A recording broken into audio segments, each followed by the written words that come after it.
मुझे क्षमा करें। अगर समय पे लकड़ियां लेके नहीं गया तो दंड निश्चित है। कौन देगा तुम्हें दंड? किस गुरुकुल से हो तुम और कौन है तुम्हारा गुरु? मेरा कोई गुरु नहीं है, मैं एक सेवक हूँ, अपने स्वामी के लिए काम करता हूँ। कौन है तुम्हारा स्वामी? मैं उससे मिलना चाहता हूँ। मैं तक्षशिला का आचार्य हूँ और मैं चाहता हूँ कि तुम मेरे साथ तक्षशिला चलकर अपनी शिक्षा की पूर्ति करो। तक्षशिला? अब तक्षशिला के आचार्य है? मैं भी पढ़ना चाहता हूँ, लेकिन शायद वो मेरे भाग्य में नहीं लिखा। आप मेरे स्वामी मन्नादेव से मिल सकते हैं, परंतु मुझे लगता है कि आपका प्रयास व्यर्थ होगा। ऐसा क्यों? क्योंकि मन्नादेव अपने सेवकों को इतनी आसानी से छोड़ते नहीं हैं। चल के देख लेते हैं किसकी विजय होती है, तुम्हारे स्वामी की या फिर मेरी? ठीक है।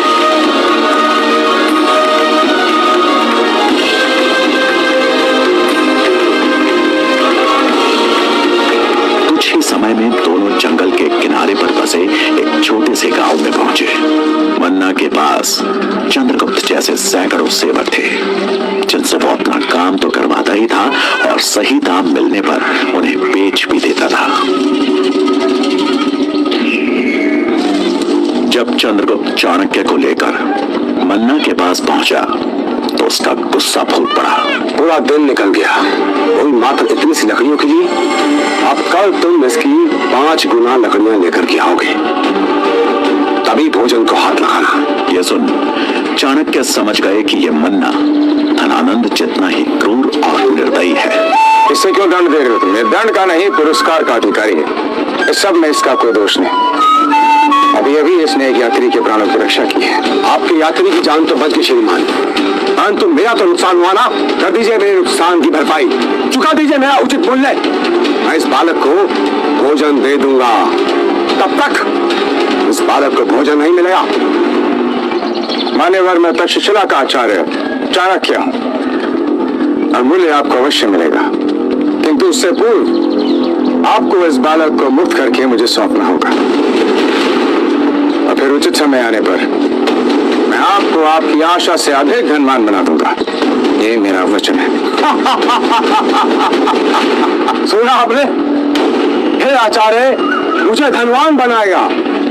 व्यापारी हूँ श्रीमान, इसलिए आप मुझे सपने ना ही दिखाए तो बेहतर होगा। आप मेरा उचित मूल्य ला करके मुझे दें। मैं ये बालक तो क्या, मैं इससे भी अच्छा सेवक ला करके दूंगा तुम्हें।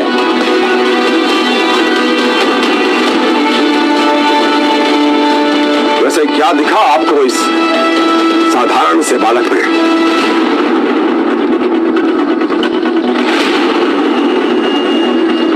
मगध का भविष्य, मगध का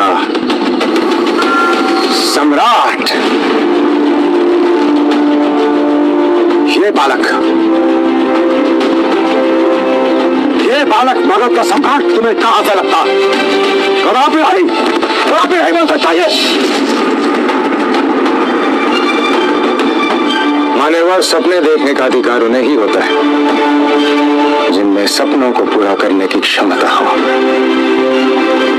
और ये मैं इसी क्षण सिद्ध कर सकता हूँ।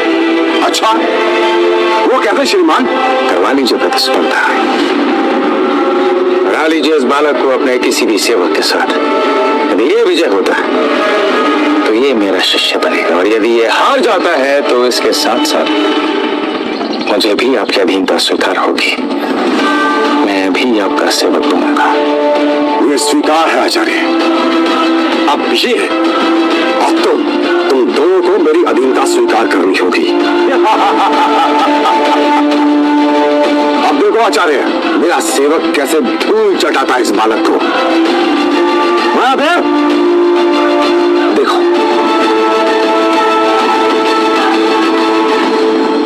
उसने अपने सबसे शक्तिशाली सेवक मायादेव को चाणक्य के सामने खड़ा कर दिया। मायादेव, पलक झपकते ही धूल चटा दो इस बालक को। मायादेव की विशाल कदकाठी को देख चंद्रगुप्त घबरा गया, लेकिन तभी चाणक्य ने चंद्रगुप्त के कान में धीरे से कुछ कह दिया।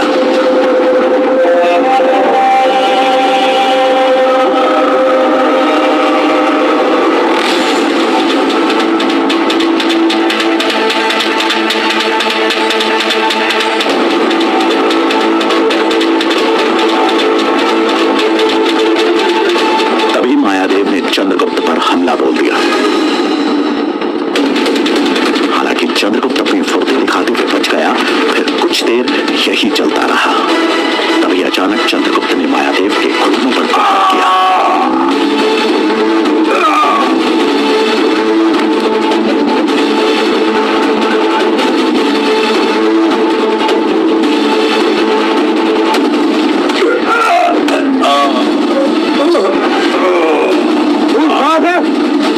अगर तू इस बालक से हार गया तो मैं तुम्हें कभी माफ नहीं करूंगा। मन्ना के चिल्लाने से चंद्रगुप्त का ध्यान एक पल के लिए भटक गया। तभी मायादेव ने इसका लाभ उठाया और चंद्रगुप्त को अपने चंगुल में फंसाकर दूर हवा में उछालकर फेंक दिया। चंद्रगुप्त जमीन पर धड़ाक से गिर पड़ा।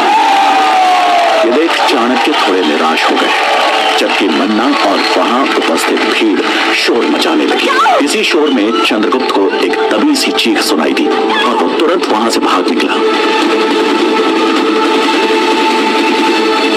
वो देखो आचार्य, भाग गया तुम्हारा राजा। अब तुम हाथों में कमंडल नहीं, बेड़िया पहनने के लिए तैयार रहो। बेड़िया। हालांकि चाणक्य समझ गए कि चंद्रगुप्त डर से नहीं बल्कि किसी और कारण से वहां से भागा है।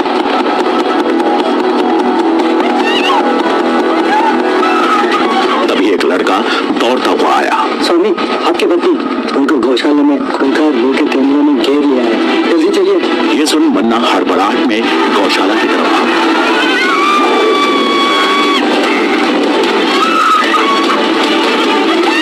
गौशाला के बाहर लोगों की भीड़ जमा थी। अंदर से मन्ना की पत्नी की चीखने चिल्लाने की आवाज आ रही थी। ये चीख सभी के कानों में पड़ रही थी, लेकिन अंदर जाने की हिम्मत किसी की नहीं हो रही थी। और तभी सबको अचंभित करते हुए बालक चंद्रगुप्त ने गौशाला के अंदर छलांग लगा दी।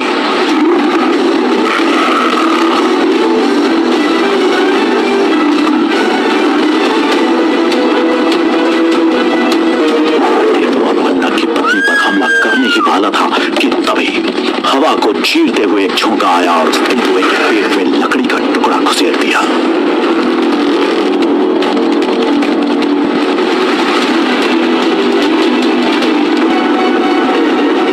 देखते ही देखते वो तेंदुआ अपनी अंतिम सांसें गिनने लगा। माई, अब आप सुरक्षित हैं। मैंने तेंदुओं को मार दिया है। जब मन्ना की पत्नी ने अपनी आंखें खोली तो उसे यकीन नहीं हुआ। उसके सामने चंद्रगुप्त खड़ा था। आज एक साधारण से सेवक ने मन्ना की पत्नी की जान बचाई थी।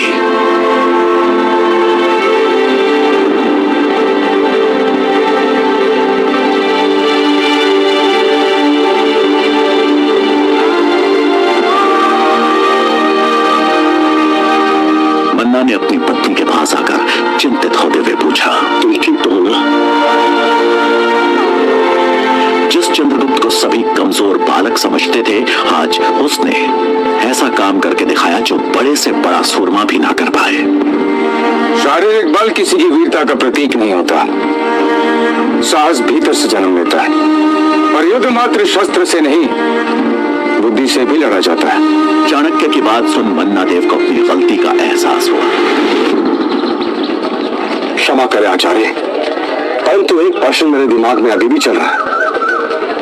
क्या आपने पहलवान मायादेव के लड़ने से पहले इस चंद्रगुप्त के कान में ऐसा क्या कहा था? ये मैं जानना चाहता हूँ आचार्य, इजाजत जानना चाहता हूँ। यदि व्यक्ति में शारीरिक शक्ति की कमी हो तो उसकी बुद्धि ही उसका शस्त्र बन जाता है, और यही युक्ति मैंने चंद्रगुप्त को दी थी। अधिक बल वाले महादेव के घुटनों पर वार करके उसे परास्त किया जा सकता है।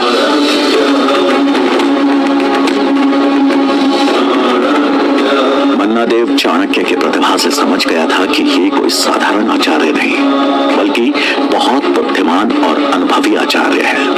उसने चाणक्य से माफी मांग चंद्रगुप्त को आजाद कर चाणक्य को सौंप दिया।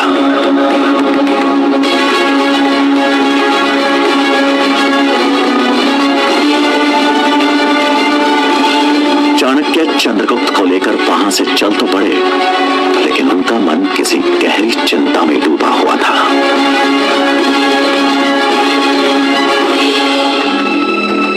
तो यशोधरा तब धनानंद के दरबार वाली घटना पहुंच चुकी हुई।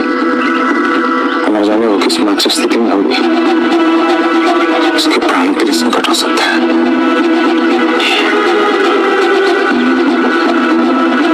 क्या हुआ आचार्य, आप इतने चिंतित क्यों हैं? मुझे पहले मगध जाकर अपनी पत्नी से मिलना है। मेरी पत्नी यशोधरा इस समय मगध में है और मेरा उससे मिलना अत्यंत आवश्यक है। किंतु यदि धनानंद के सैनिकों ने मुझे वहां देख लिया तो मृत्यु निश्चित है। मृत्यु? परंतु मृत्यु क्यों? क्योंकि मैंने प्रण लिया है धनानंद और उसके नंद वंश का समूल नाश करने का। मुझे अपनी पत्नी यशोधरा की चिंता हो रही है। धनानंद के सैनिकों को मेरी पत्नी की वहां उपस्थिति का पता चल गया तो वो मेरी पत्नी को जीवित नहीं छोड़ेंगे। तो एक मार्ग है, मगध में प्रवेश करने का एक द्वार है जहां पे सबसे कम सुरक्षा व्यवस्था रहती है। हम उसी द्वार से मगध में प्रवेश करेंगे। अब चाणक्य बिना कोई पुनर्विचार किए वापस मगध की तरफ चल दिए, लेकिन वहां मुख्य द्वार पर कड़ी सुरक्षा व्यवस्था ने उन्हें फिर चिंता में डाल दिया। आचार्य, यहाँ तो बड़ी कड़ी सुरक्षा है, इनसे लड़े बिना प्रवेश करना बहुत कठिन होगा। शस्त्र उठाना हर समस्या का समाधान नहीं होता। यदि समस्या बुद्धिमानी से सुलझाई जा सके तो शस्त्र उठाना मूर्खता होगी। तो अब क्या करें आचार्य? यही मेरी प्रतीक्षा करूं, मैं आता हूं। इतना कहकर चाणक्य ने वहां पास ही में दिख रही कुछ जड़ी बूटियों को तोड़ा, उनका लेप तैयार किया। इसके बाद वो एक वैद्य का वेश धारण कर चंद्रगुप्त को साथ लेकर मुख्य द्वार की तरफ बढ़ गए। क्या हो गया? चलो अच्छा, मेरे पास औषधि है। देखो, इससे पहले कि तुम मुझसे कोई प्रश्न करो तो मैं इस घाव पे लेप लगा दूं, क्योंकि मेरा औषधि ज्ञान कहता है कि यदि इस घाव का तुरंत उपचार नहीं किया गया ना, ये घातक साबित हो जाएगा। और तुम तो एक कर्तव्यनिष्ठ सैनिक हो। एक वैद्य होने के नाते मेरा कर्तव्य बनता है कि जो सैनिक मेरे और मेरे परिवार की रक्षा करता है उसे मैं हर संभव रूप से सहायता दूं। उनकी आंखों में झलक रहे सत्य और करुणा के भाव को देख उसने बगैर कोई प्रश्न किए चाणक्य का धन्यवाद किया और उन्हें प्रवेश करने की अनुमति भी दे दी।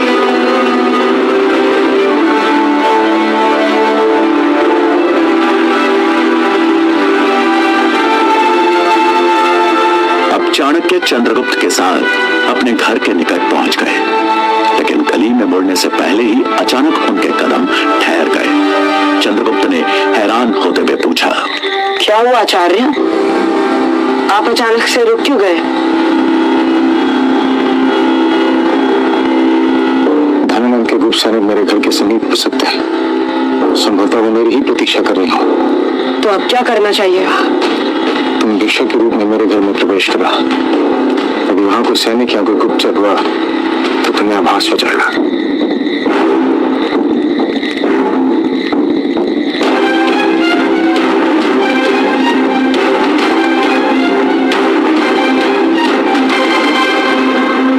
कुछ ही पलों में चंद्रगुप्त चाणक्य के घर के बाहर था। उसने हर तरफ नजर दौड़ाई, लेकिन वहां पे ऐसा कोई भी सैनिक या गुप्त सैनिक नहीं दिखाई दिया। यशोधरा ने दरवाजा खोला। माता, भिक्षा मिलेगी? यशोधरा का मन अंदर से विचलित था, लेकिन घर पर आए भिक्षुक को खाली हाथ तो नहीं भेज सकती थी। हाँ पुत्र, घर में भोजन है, मैं तुम्हारे लिए लेकर आती हूँ। लगता है तुम बहुत देर से भटक रहे हो। ठहरो, मैं अभी आई। कि बोलते हुए यशोधरा अंदर चली गई।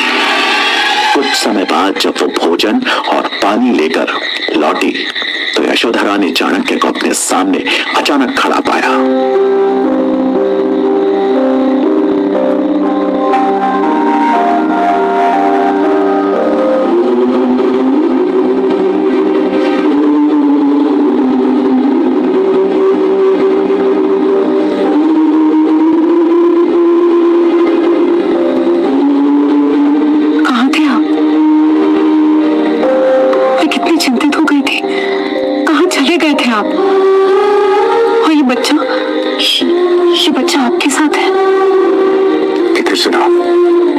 सब बताता हूँ।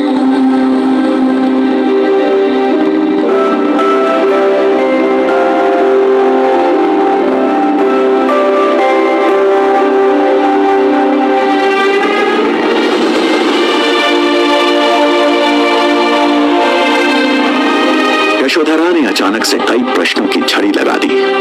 चाणक्य ने भी सभी प्रश्नों का उत्तर बड़े धैर्य से दिया।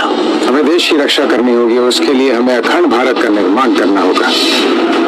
एक ब्राह्मण का मान सम्मान उसकी चोटी होती है ना, इस दरिद्र ब्राह्मण को उसकी चोटी से पकड़कर घसीट के बाहर ले जाओ।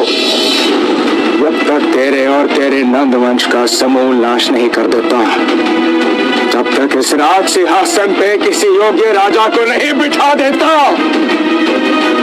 मैं अपनी शिखा नहीं बांधूंगा। यशोधरा को धनानंद के दरबार में हुए अपने अपमान से लेकर जंगल में चंद्रगुप्त के मिलने तक की पूरी कहानी विस्तार से सुना दी। यशोधरा, ज्योतिष माधव बेचारे की भविष्यवाणी सत्य होने जा रही है। मैं तो सम्राट नहीं बन पाया, परंतु उस बालक को सम्राट बनाने का मैंने प्रण ले लिया और अपने प्राण की पूर्ति मैं करके ही आऊंगा। स्वामी, मुझे पूर्ण विश्वास है कि आपको अपनी खुली शिखा को बांधने का अवसर अति शीघ्र ही मिलेगा। यशोधरा अपने पति को बहुत अच्छी तरह जानती थी। अगर वो किसी चीज को ठान लेते थे तो उसे पूरा करके ही छोड़ते थे। रात को जब यशोधरा भोजन की तैयारी कर रही थी, तभी चाणक्य रसोई में आए। उनके हाथ में एक प्याले में रखा गाढ़ा सा पदार्थ था, जिसे देखकर यशोधरा ने उत्सुकता से पूछा, स्वामी, औषधि, आपका स्वास्थ्य तो ठीक है? ये औषधि नहीं, ये विष है। विष? विष? परंतु किस लिए? चंद्रगुप्त के लिए। तुम उसके भोजन में मिला के उसे खिला देना। नहीं, मैं ऐसा नहीं कर सकती। स्वामी, आप ऐसे कह भी कैसे सकते हैं? इतना छोटा बालक, और आप मुझसे कह रहे हैं कि उसके भोजन में विष मिला दो?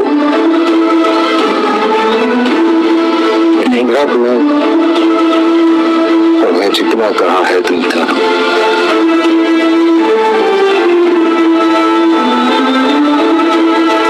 ये विष चंद्रगुप्त को मगध का सम्राट बनाएगा। परंतु स्वामी, तो अब क्या होगा आगे? ऐसा क्या चल रहा है चाणक्य के दिमाग में? क्यों वो अपने ही चुने राजा को विष देना चाहते हैं? कैसे ये विष चंद्रगुप्त को